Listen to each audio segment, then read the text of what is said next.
Donc je vais vous présenter aujourd'hui le LG V30, donc, qui avait été dévoilé il y a pas très longtemps donc à l'IFA, et donc qui est notre dernier né chez LG et qui sortira donc fin novembre en France. Donc le V30 en fait intègre ce qui se fait mieux en matière de technologie chez LG. On va retrouver, comme vous pouvez le voir ici, donc un écran Full Vision OLED. C'est qu'on est capable d'offrir un grand écran 6 pouces dans un format compact, puisque le téléphone reste relativement compact et agréable à tenir en main, mais tout en offrant vraiment une promesse de grand écran 6 pouces. Bon, là, on a un taux d'occupation de l'écran par rapport à la surface de l'ordre de 82%. Sur la partie photo, donc LG a déjà une solide réputation sur la qualité des photos fournies sur le smartphone. Là, on ne va pas décevoir bien sûr les consommateurs, parce qu'on va aller encore un cran au-dessus que notre dernier flagship, le LG G6, en offrant toujours un double capteur photo, dont un qui est dédié au grand angle, donc qui est vraiment une spécificité de la marque LG, parce que nous sommes la seule marque à offrir aujourd'hui du vrai grand angle, avec un champ de vision, une ouverture en fait de 120 degrés, qui correspond à notre champ de vision de l'œil humain. Et on a apporté des améliorations sensibles, notamment une amélioration de l'ouverture focale à 1.6, qui est le record absolu, donc qui va nous permettre en fait de faire des belles photos et des belles vidéos dans des conditions de faible luminosité. Là, vous pouvez voir aujourd'hui une captation assez classique. Vous avez une petite icône ici pour passer en grand angle.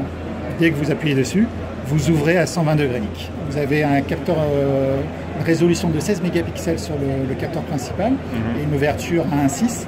Et sur le grand angle, on est sur une résolution de 13 mégapixels et une ouverture de 1.9.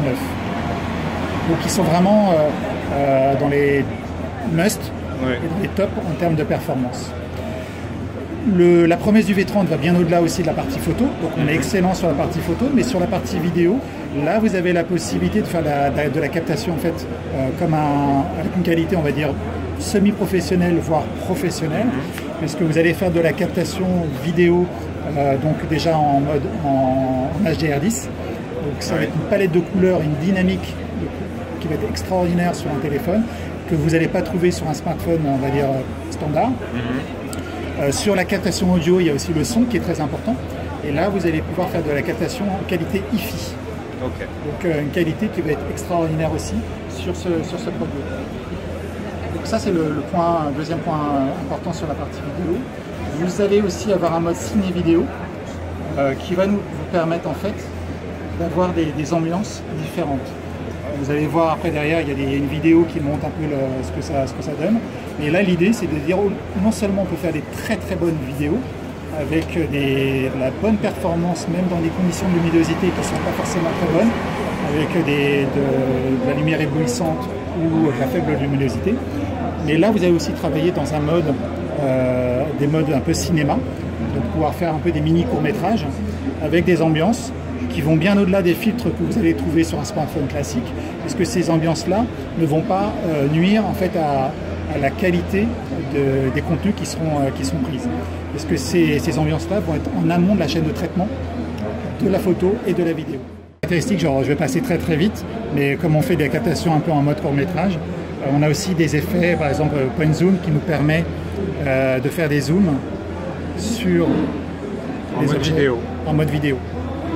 Un peu comme au cinéma. Voilà. Vidéo, c'est un deuxième point très important. Le dernier point qui est très important aussi, c'est la partie audio. Donc, là, j'ai parlé de captation hi-fi, mais on a aussi un produit ici qui est signé Bang & Olufsen, qui est une des marques référentes sur la partie qualité audio.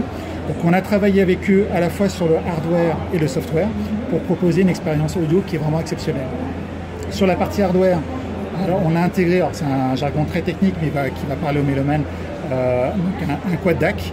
C'est un composant hardware qui va permettre d'exploiter pleinement le potentiel de fichiers haute résolution, comme le FLAC par exemple, donc sans ternir et dégrader en fait la qualité audio. On va aussi intégrer dans la boîte des écouteurs de très très haute qualité, signés Bang & Olufsen.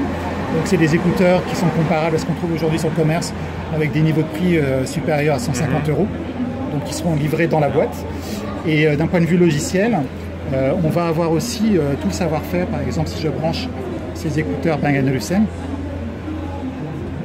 je vais vous montrer rapidement. Ça, ce sont les écouteurs qui sont livrés dans la boîte.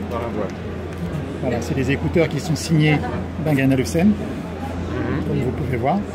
Et donc là, du coup, sur la partie audio, c'est ici, on voit qu'on peut activer le son Hi-Fi Quad DAC et accéder en fait à des paramétrages très avancés pour vraiment satisfaire les consommateurs les plus exigeants en matière de qualité audio.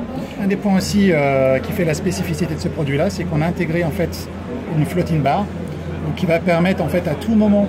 C'est ce qui remplace le double écran. Exactement. Sur le... Là, l'idée, c'est de pouvoir exploiter, contrairement au V10 ou au V20 qui était la première génération, 100% de la dalle pour nos contenus.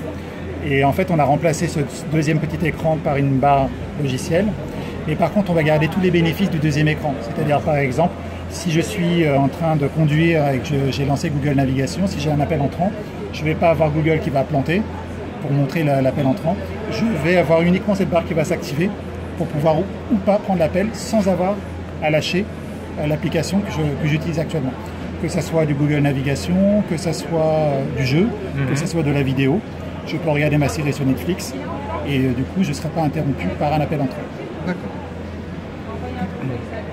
Et au niveau du Always On Display, ça fonctionne Là, on va le voir ici. Donc, on a la possibilité effectivement d'avoir les informations clés et d'avoir aussi accès donc, à la floating bar, qui est là.